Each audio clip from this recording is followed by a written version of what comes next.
Novel, kembali lagi dari YouTube channel Bapak yang kedua untuk mata kuliah MSTM ya. Baik, kali ini kita akan menjelaskan, saya akan menjelaskan tentang job analysis and talent management ya. Job analysis sudah sangat lama pembahasannya, ini bukan sesuatu yang baru, namun masih sangat unfamiliar bagi sebagian orang ya, bagi sebagian mahasiswa, bahkan bagi sebagian konvensional industri atau perusahaan-perusahaan yang masih sangat konvensional gitu ya. Nah, khususnya untuk para UMKM. Nah, kali ini kita akan belajar bahwa job analysis ini berlaku sebenarnya untuk semua sektor atau lini pekerjaan usaha atau bisnis. Jadi bukan hanya untuk perusahaan yang besar, perusahaan yang multinasional, tetapi juga untuk para pelaku UMKM gitu ya. Nah, kita akan membahas apa itu talent management juga di dalam chapter ini ya. Talent management ini menjadi sesuatu yang sangat penting. Kenapa? Karena kalau kita sudah bicara tentang talent management, maka kita akan membahas tentang strategi ya. Bahwa di dalam perekrutan, di dalam kita merekrut karyawan-karyawan, bukan sembarang orang yang kita terima. Maka kenapa dalam buku Gary Desrell dia menggabungkan antara job analysis dan talent management dalam satu topik pembahasan karena ada alasannya begitu ya teman-teman. Job analysis yang kita buat itu ada hubungannya dengan talent management karena unsur dari talent management akan masuk di dalam proses pembuatan job analysis. Kita membahas dulu apa itu talent management ya. Nah, ini definisi dari Gary Desrell ya. Talent management yaitu manajemen sumber daya manusia berbasis kompetensi. Oke, kalau kita tidak memasukkan talent management, maka kita tidak bicara tentang kompetensi. Ya, kita hanya berdasarkan prosedur hasil dari job analysis.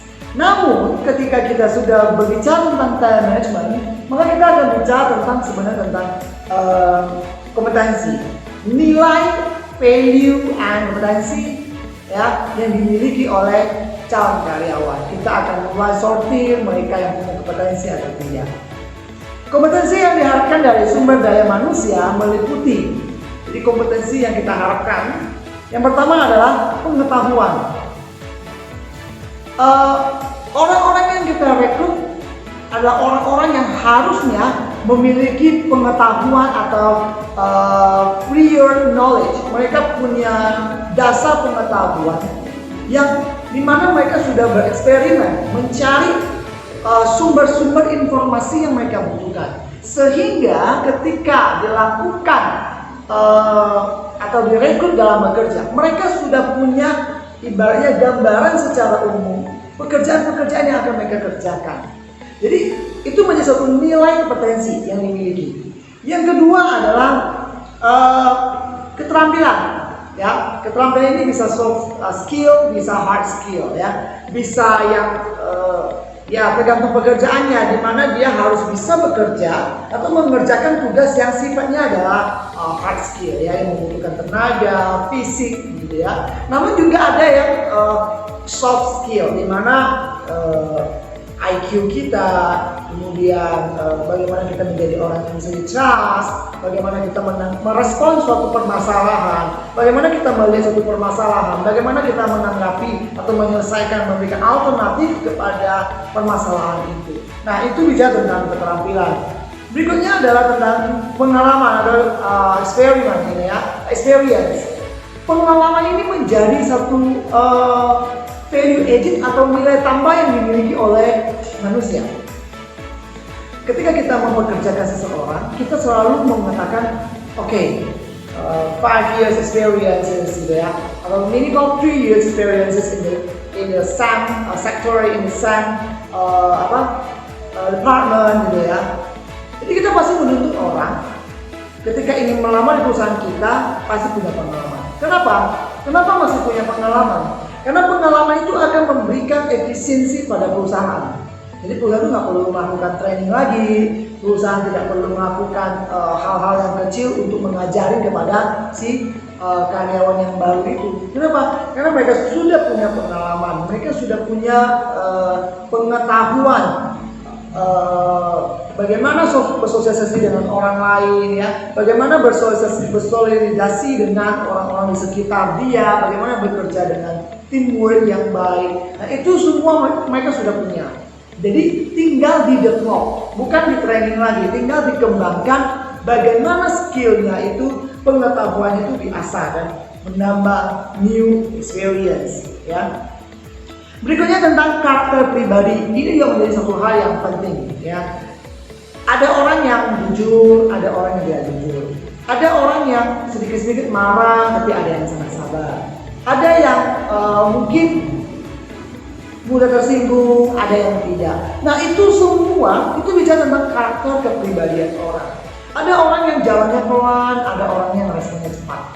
Ada orangnya yang berpikir sangat kritis, ada orang yang jadi followers, ngikut, ya tidak berpikir gitu ya. Begitu banyak karakter pribadi yang menjadi satu tantangan bagi pihak manajemen, ya khususnya MSDM ini, bagaimana menyeleksi orang-orang yang seperti itu sehingga mereka bisa kompetisi.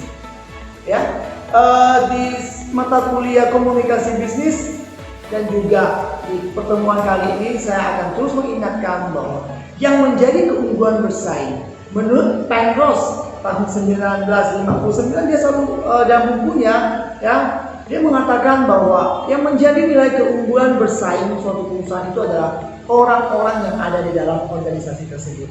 Dan orang-orang yang di dalam organisasi tersebut menurut Barney, dia menyebut ya sama Winter juga ya, mereka mengatakan itu adalah aset perusahaan yang dimana memiliki kemampuan atau kapabilitas yang harus di-upgrade, ya, yang harus di-upgrade sehingga bisa mengikuti perubahan atau economic challenge, bisa mengikuti economic challenge yang ada, mengikuti uncertainty, ketidakpastian perubahan ekonomi dan lingkungan, ya. Jadi kenapa talent management ini menjadi sangat penting supaya kita itu tidak hanya merekrut pekerja-pekerja yang punya skill biasa-biasa dan tidak punya pengalaman, sehingga itu semua bisa dihindari oleh perusahaan, ya. Kalau tidak, perusahaan akan mengeluarkan biaya yang besar. Kalau kita bicara tentang talent management, kita bicara tentang the holistic. The holistic itu adalah kita nggak bisa melihat talent management itu sebagai satu bagian-bagian tertentu yang terpisah-pisah, tetapi satu holistik, satu keberagaman, satu kesatuan. Jadi mulai dari tahap selection sampai pada tahap orang itu mendapatkan jabatan atau dipromosikan, itu adalah merupakan proses dari talent management. Maka saya katakan tadi, kalau orang yang sudah punya pengalaman, dia harus di-upgrade kemampuannya. Supaya apa? Supaya terus bisa berinovasi, bisa menghasilkan lebih baik, ya, produktivitas yang lebih baik dan kinerja yang lebih baik. Nah, talent management juga mengintegrate result, ya. Setiap hasil dari departemen-departemen, dari setiap karyawan itu bisa diintegrasikan, disatukan untuk melihat mencapai tujuan organisasi, ya. Sehingga mulai dari perencanaan, perekrutan, selecting, mengembangkan, mengatur, memberikan kompensasi, itu bisa menjadikan semua itu strategi. Ya, kita tidak sembarang memberikan kompensasi, kita tidak sembarang memberikan membuat perencanaan, tapi mulai dari perencanaan sampai pemberian kompensasi itu diharapkan dapat menjadi satu strategi di dalam meningkatkan employee performance, kinerja karyawan. Nah, bicara tentang job analysis, ya, kita lihat gambar bagian di samping ini.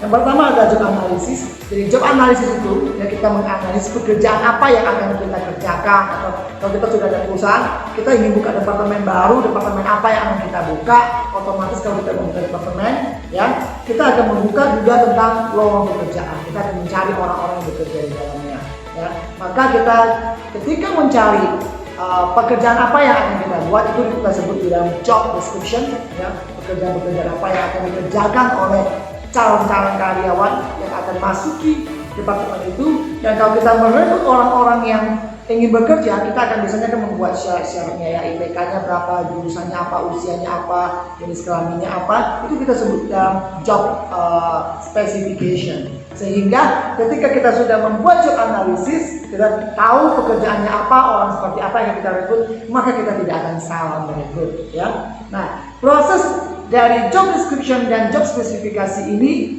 sangatlah didukung, ya, sangatlah didukung oleh perekrutan, penyeleksian, ya, sampai kepada nanti pemberian kompensasi. Ini menjadi satu integrasi. Tadi saya katakan bahwa time management kita lihat tentang integrasi, menjadi satu integrasi. Kalau ada salah satu di antara bagian di bawah ini yang terputus, maka itu sudah tidak terintegrasi. Berarti akan ada sesuatu yang salah. Ketika kita menyeleksi, seleksinya sudah bagus, tapi kita tidak pernah melakukan penilaian terhadap kinerja, maka itu tidak akan berimbas pada kompensasi yang kita berikan, dan ujungnya pada penurunan kinerja karyawan. Ini menjadi sesuatu yang sangat krusial untuk diperhatikan. Bagaimana ketika kita ingin memulai suatu usaha atau mengembangkan usaha, hal-hal ini perlu diperhatikan. Baik, saya rasa untuk video kali ini cukup sampai di sini yang bisa saya sampaikan mengenai job analysis dan time management. Semoga bisa bermanfaat bagi kalian semua, dan Bapak terus ingatkan jangan lupa untuk subscribe, komen, ya, share video Bapak ke teman-teman.